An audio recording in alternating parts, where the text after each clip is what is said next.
안녕하세요, 혼니TV입니다.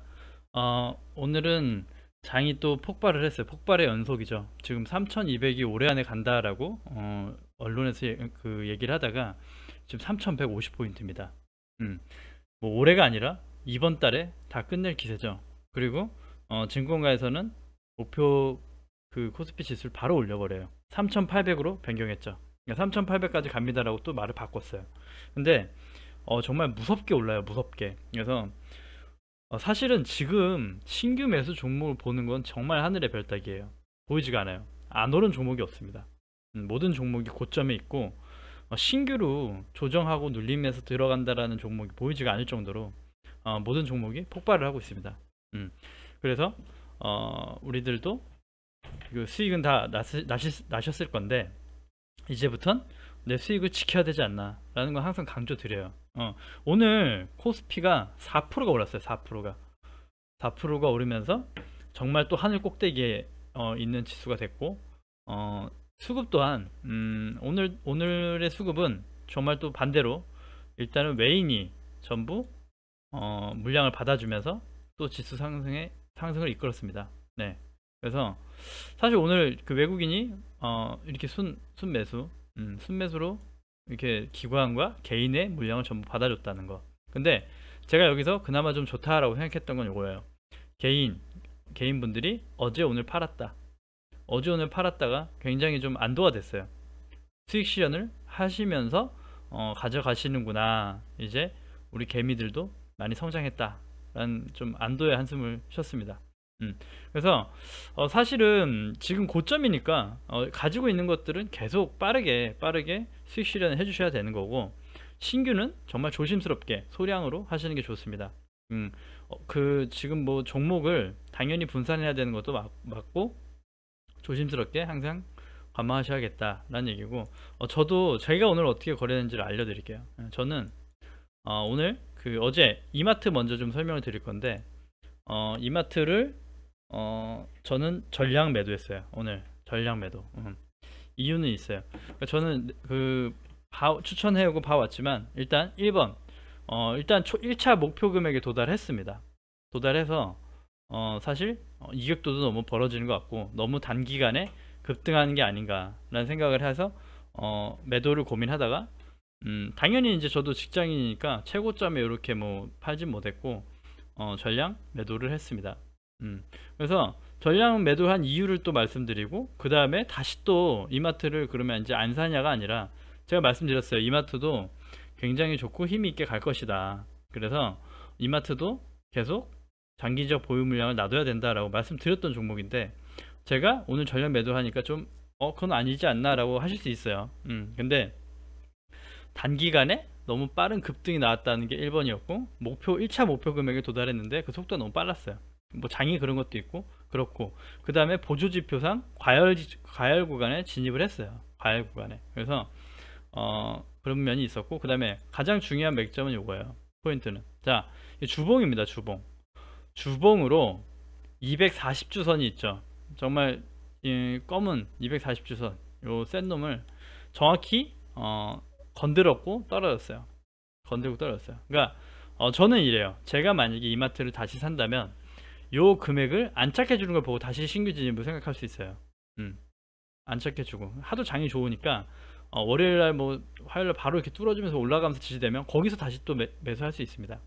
전 그렇게 할 생각이에요. 그래서 일단은 여기 이 240주선은 좀 강력한 놈이니까 설마 이것마저 한 번에 뚫을까 라는 의문이 좀 들긴 했는데, 뭐 요즘 장은 불가능이 없죠. 그래서 만약에 돌파가 되고 또 지지가 보여진다면 다시 한번 매수를 고민해 보겠다. 그리고 지금 지수가 항상 너무 올라와 있으니까 다음 주 장을 좀 관망하겠다라는 차원에서 일단 전부 수익 실현을 했습니다. 제가 말씀드렸죠.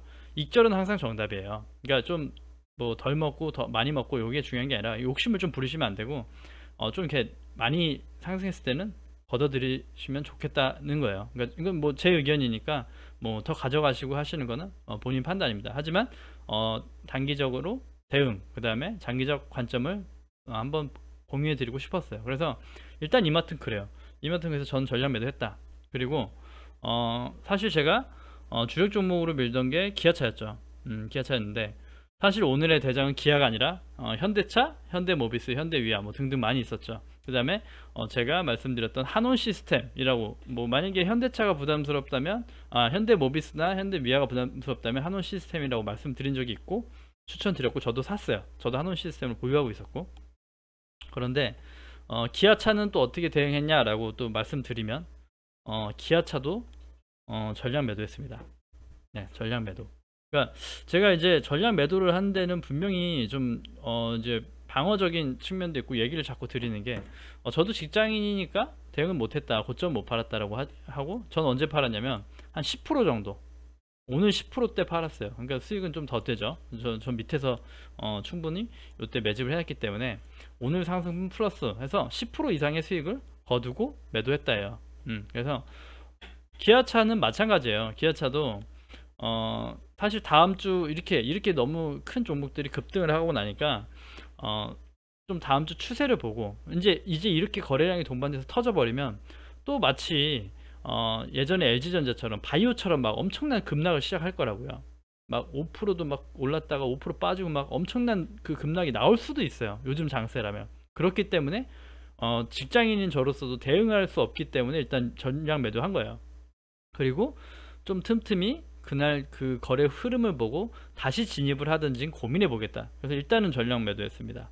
마찬가지로 기아차는 아직 상승 여력은 있어요. 뭐 지표상으로도. 그 다음에 더 오를 수 있고, 그 다음에 제가 전량 매도하고 다시 했던 거는 나중에 기아차를 다시 사더라도 제가 말씀드렸죠. 기아차는 정고점을 뚫을 종목이니까 너무 걱정하지 마시라 라고 말씀드리면서 충분히 매수를 해라 말씀드렸는데 말 그대로 이 고점을 뚫을 거라고 생각을 해요. 뚫을 거라고 생각합니다. 그리고 사실 오늘 장중에도 이 눌림이 요때 매물대가 굉장히 많아요.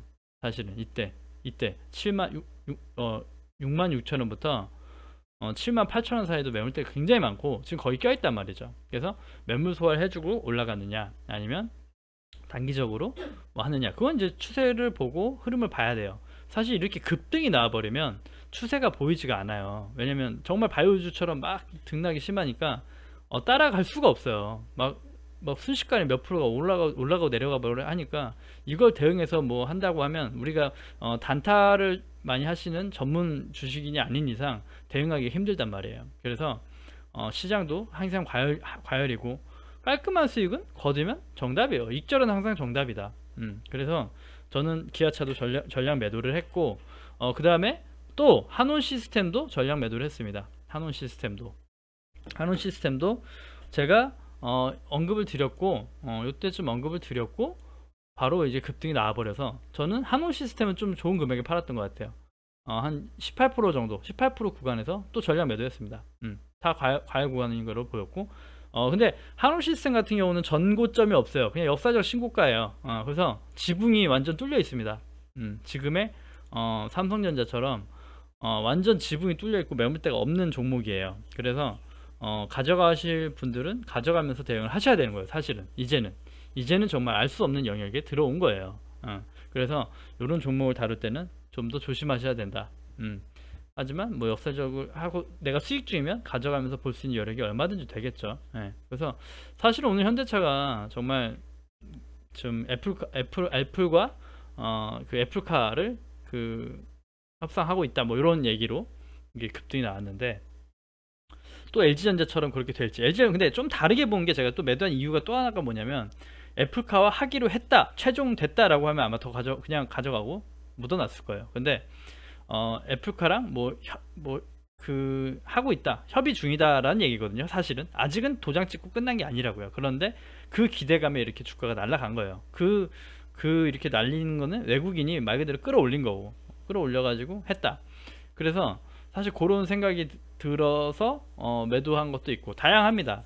일단은 뭐 수익 실현은 정답이니까 깔끔하게 수익을 내서 오늘 좀 이렇게 거래를 했다라는 것과 그럼 제가 뭐 다 털고 없냐라고 말씀드리면, 어제 제가 말씀드렸잖아요. KB금융을 샀었다라고. KB금융은 어떻게 대응을 했냐면 또 일단 그랬습니다. 제가 어제 방송에서 여기 밑에 샀다고 말씀드렸고 여기서 샀다고, 여기서 안 샀고, 여기서 오늘이죠. 오늘 밑에서 또 샀어요. 완전 밑은 아니고 오늘 이 밑에서 사가지고 추가 물량을 또 샀습니다. 추가 매수를 했어요. 아직 상승 여력도 있어 보이고 KB금융도 정고점을 뚫는다라는 가정에 정고점이 4%밖에 안 남았거든요. 그래서 충분히 뚫을 수 있고 지금 추세가 있다. 그러니까 추세가 제가 항상 강조하는 게 추세인데 아직 추세가 살아 있어요. 이 5일선이 뚫고 올라와 주면서 지지를 해주면서 상승이 쭉 간다면 좀 안정적이게 가져가 줄 수 있지 않을까 라고 관점에서 추가 매수를 했습니다. 분명히 5% 이상의 제가 말씀드렸죠. 제 나름대로 봤을 때 이미 가지고 있던 게 5% 이상의 수익이 났었고 평단가가 조금 올라가더라도 추가 매수를 해서 플러스를 지키면서 바라보겠다잖아요. 그래서 오늘 물량을 사가지고 그래도 4%가 4점 몇 프로 이렇게 됐어요. 추가로 샀는데도 밑에서 샀기 때문에 4점 몇 프로에서 지금 보유를 하고 있고 물량은 더 늘어났죠. 이제 그리고 오늘 밑골을 달아주면서 올려준 것도 나쁘지 않았고 그래서 일단 가지고 있습니다. 그래서 추가로 매수했고 그렇게 해서 일단 뭐 기본적인 거래 흐름은 그래요. 그리고 진짜 코스피 지수가 정말 많이 올랐고 오늘도 삼성전자가 장 후반에 갑자기 급등을 하면서 갔죠. 근데 이제 다른 방송에서도 언급을 드렸지만 이미 삼성전자는 보유자 영역에 있었던 종목이죠. 왜냐면 급등 후에 조정도 주지 않고 계속 오르고만 있으니까요. 그런 구간에서 어떻게 따라탑니까? 예, 이건 뭐 조정도 아닌 조정 같은 걸 며칠 지나다가 그냥 바로 또 급등이 나와버리니까 사실은 좀 부담스럽죠. 부담스러워서 그래서 제가 말씀드렸던 게 우리 소부장 중에 괜찮은 거 보자 해서 SNS텍을 추천드렸고 사실 SNS텍은 아직 못 가고 있어요. 못 가고 있고 저도 손실권입니다. 많지 않지만 저도 지금 마이너스고 추가로 더 빠지거나 추세를 보면서 뭐 대응을 할 생각이에요.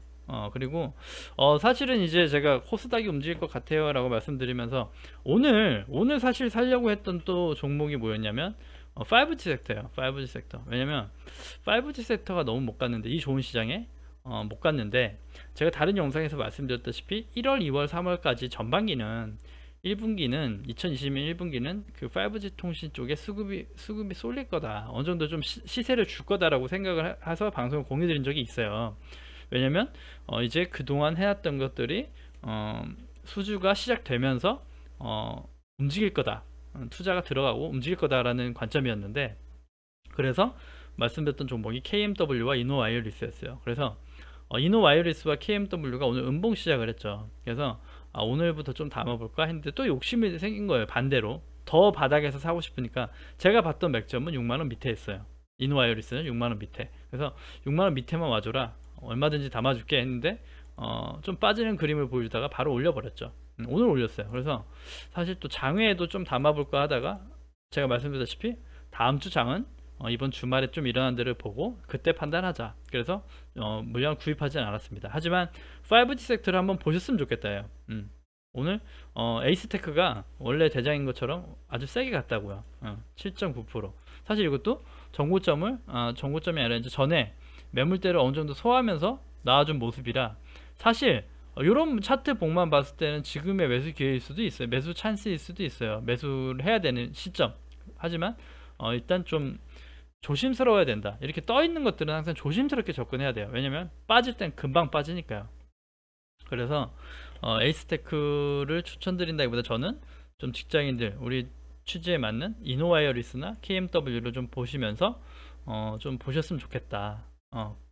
그래요. 그래서 사실은 아직은 안 간 섹터가 그래요. 뭐 이제 보면 뭐 그 웬만한 종목들은 다 갔다고요. 그래서 종목을 제가 계속 끊임없이 봅니다라고 말씀드렸는데 정말 좀 이렇게 맥점이 보이는 매수의 그 적기가 보이는 종목이 없어가지고 사실 좀 뭘 들어가기도 사실 부담스러워요. 뭘 들어가기도 지금은. 그래서 안 가지고 있는 섹터들 거를 좀 몇 개 보긴 했는데 예를 들어 오늘 철강 중에서도 하나 담고 싶은데 철강주도 뭐 조정도 아니고 계속 가요. 그래서 건설도 마찬가지고 건설도 이미 매수 기회를 놓쳤다면 놓쳤고 그래서 보다 보니까 삼부토건을 보긴 했어요. 삼부토건을 보시면 그나마 이제 여기 이 바닥 지지 이틀을 보여주죠. 61선의 지지를 보여주는데 지금 어느 정도 이평선이 모여 있고 좀 그래도 어느 정도 조정을 해서 전 고점 대비 조정을 해서 있지 않느냐, 라고 해서 오히려 매수하기 덜 부담스러운 종목으로 한번 보고 있어요. 그래서 저도 아직 그 구매를 하지는 않았고, 조정을 한다고 하면 최대한 저점에서 하는 게 최고죠. 이 종목을 가져간다고 하면. 그래서 사실은 사진 않았고 더 지켜보려고 해요. 더 지켜보려고 하는데, 만약에 이렇게 지켜보다 급등이 났다, 그러면 그냥 보내드려야죠. 또 보내드리고. 근데 일단은 매수하기는 부담스럽지 않은 정도예요. 그래서 초기 물량을 담아 보시는 것도 나쁘지는 않습니다. 지금 조정도 아주 이쁘게 했고요. 이 옆으로 조정을 하면서 살짝 내리면서 하긴 했지만 나름 이쁘게 조정을 했어요. 조정해서 괜찮다. 그래서 한번 관심 있으면 한번 같이 보시자는 거예요. 삼보토건도 있고, 그 다음에 제가 사실 어제 거래하려다가 안 했던 건데, 그 효성이에요. 효성도 사실 오케이, 지지가 이틀이 보여줬는데 이땐 못 봤거든요. 못 봐서 요날 봤어요. 요날 매수 괜찮은, 부담스럽지 않은 구역이다 라고 해서 고민하다가 전 지주회사는 잘 웬만하면 그 거래를 안 하기로 했어요. 그래서 지주회사는 좀 꺼려져서 좀만 더 보자, 그래 좀 괜찮다 하고 내비뒀는데, 오늘 또 이렇게 갭상승을 했죠. 갭상승을 해서 올려준 모습. 근데 효성 같은 경우도 그래요. 그러니까 보면 좋은 맥점은 아니지만 좀 덜 부담스럽다 정도예요. 그리고 단기적으로 오늘 그 상승을 좀 이렇게 그리는 그 신호가 나오긴 했어요. 요것도 그냥 참고만 하는 거예요. 참고만. 그래서 효성도 그 계열사들도 잘하고 있으니까 어떻게 보면 괜찮지 않을까 해서 사실 조심스럽게 보고 있어요. 보고 있고. 그래서 일단 그래요. 그리고 카카오 네이버는 제가 예전에 영상에 좀 초기 영상 때 많이 얘기를 드렸어요. 카카오 네이버가 20% 30% 먹을 거로 당장 뭐 단기간에는 아니겠지만 가져가면 그 매수하기엔 부담스럽지 않고 괜찮다. 그래서 제가 37만원 밑에 36만 5천원대부터 추천을 드렸는데 이때 뭐 추세 변곡이 됐는데 다시 눌렸네요. 그래서 또 옆으로 행보가 이어질 것 같아요. 그랬고 최근에 계속 급등이 나왔죠. 최근에 급등이 나와서 이미 43만원을 찍고 있습니다. 사실 제가 봤던 카카오의 1차 목표 금액은 50만원 정도예요. 근데 생각보다 장이 좋으니까 다들 너무 빨리 올라와요. 이렇게 빨리 올라올 줄은 몰랐죠. 몰랐어요. 그러니까 시장이 빠르니까, 제가 며칠 전에 영상에서 말씀드렸다시피 장이 빠르면 나도 대응을 빨리 해야 된다 였어요. 그래서 사실은 다른 섹터에 집중을 하다 보니까 카카오나 네이버 못 봤는데 단기간에 가지고 계신 분들하면 아주 좋은 수익이 나왔다고 생각합니다. 그래서 추세적으로는 이 카카오 네이버는 달라요. 아직은 가져가시는 게 맞는 것 같아요. 이걸 뭐 이렇게 슈팅이 난 날은 항상 뭐 10% 30% 이렇게 이익 실현하는 거 항상 정답이다. 하지만 추세가 변곡이 된 거니까 지켜볼만 하다. 괜찮습니다. 괜찮아요. 괜찮고, 에코마 마케팅은 제가 요거는 제가 영상에서 그 얘기 드렸어요. 추천도 아니고 그냥 저가에 사는 법 해가지고 연말 샀다고 말씀드렸는데, 사가지고 상승이 나왔어요. 뭐 잘 됐네요 했는데 바로 팔았어요. 오늘 시작쯤에 조금 있더라고 바로 팔았습니다. 바로 좀 꺾이고 안 좋은 모습이 연출돼서 바로 대응했어요. 그리고 제가 사실은 에코마케팅은 10%밖에 안 갖고 있다 말씀드렸어요.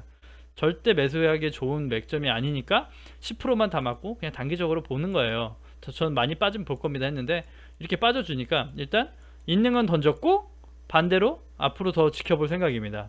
얼마나 빠져주면서 좋은 매수 시점이 나올지를 더욱더 볼 수 있는 기회가 됐다고 생각해서, 그래 한번 빠지는 거 좀 이제는 좀 째려보면서 매수 타점을 보자가 돼버린 종목이에요. 그렇고 2차전지는 마찬가지로 제가 SKC 갖고 있다 그랬고, 또 하나가 나노신소재였어요. 나노신소재. 그런데 2차전지도 마찬가지예요. 일단 전부 수익 실현했습니다. 일단은 LG화학도 마찬가지고 전부 수익 실현했어요. 저는 가지고 있는 건 웬만큼 그렇고, 지금 가지고 있는 건 정말 막 부산에요 막 이런 거 있잖아요. 예전에 제가 바닥에서 추천했던 거, 아니면 그 KB금융 이런 거. 왜냐면 바닥에서 있던 것들은 장이 안 좋아도 빠질 게 많진 않아요. 덜하다고요. 근데 이렇게 오늘같이 막 급등을 한 것들, 급등한 것들은 한번 빠지면 많이 아프게 빠져요. 내가 특히나 좋은 매수 시점에 사지 못했다면 하락의 속도는 상승보다 빠르잖아요. 빠르죠. 그러니까 이렇게 19%가 빠졌다가 하루 만에 7% 10%도 뺐다가 다시 올리고 막 이러니까 굉장히 빨라요. 빨라요. 그래서 빠르고 무섭고 그렇기 때문에 그렇다. 그래서 일단은 매도를 했고, 이제 또 이제 기아차랑 현대차를 중에 다른 의미가 있는 게, 기아차는 최근에 슈팅 나기 전, 오늘 슈팅 나기 전에는 비해 8%예요. 근데 현대차는 19%예요. 자, 여기서 내가 다른 거를 이제 월요일날 같이 들어간다로 가정했을 때 현대차가 똑같아요. 빠지면은 5%, 얘가 막 7% 빠지면 얘가 한 3.5% 빠질 거, 이런 식이에요. 오늘 한 2배 정도 됐단 말이죠. 2배 정도의 같이 그 수치를 어느 정도 보였는데, 빠질 때도 비슷해요. 빠질 때도 현대차가 빠지는 낙폭이 클 거고 기아차는 좀 적을 거예요. 그리고 기아차는 6만원대 강력한 지지라인이 있다 말씀드렸는데 그렇게 큰 상승은 아니어서 사실 기아차를 좀 하락 준다 할 때 담아보는 건 부담스럽지가 않아요. 덜 부담스러워요. 근데 현대차는 부담스러울 수 있어요. 왜냐면 낙폭이 크니까 내가 사는 매수 시점이 적절하지 않다면 바로 손실권으로 많이 들어갈 수도 있다. 그럼 또 마음 불편하니까. 그래서 차라리 직장인이라면 현대차, 기아차 지금이라도 추세를 보고 사고 싶다면 기아차가 더 안정적이에요. 그래서 기아차를 말씀드리는 거예요. 그리고 나중 가면 지금이 현대차가 대장이고 현대차에 부각돼서 이슈로 같이 간 거지만 나중에 되면 또 키 맞추게 된다니까요. 어차피 기아차, 현대차 재무제표 보시면 기아차가 금액이 충분히 더 상승 여력은 있어요. 제가 볼 때는. 그래서 그렇다. 그래서 일단은 오늘은 전반적으로 이렇게 얘기 드렸어요. 드려서 좀 앞으로도 이제 보실 때 좀 도움이 되고 대응이 되셨으면 좋겠고, 다음 주 장이 걱정이긴 한데 또 이제 제가 주말 사이에 공부한 것과 찾은 것 뭐 이렇게 여러 가지 또 정보를 찾아가지고 또 공유 드리는 시간을 가져보도록 하겠습니다. 네, 오늘 방송은 여기까지 할게요. 좀 시간이 길어졌는데 구독과 좋아요 눌러주셔야 채널 유지에 힘이 됩니다. 주말 잘 보내세요. 감사합니다.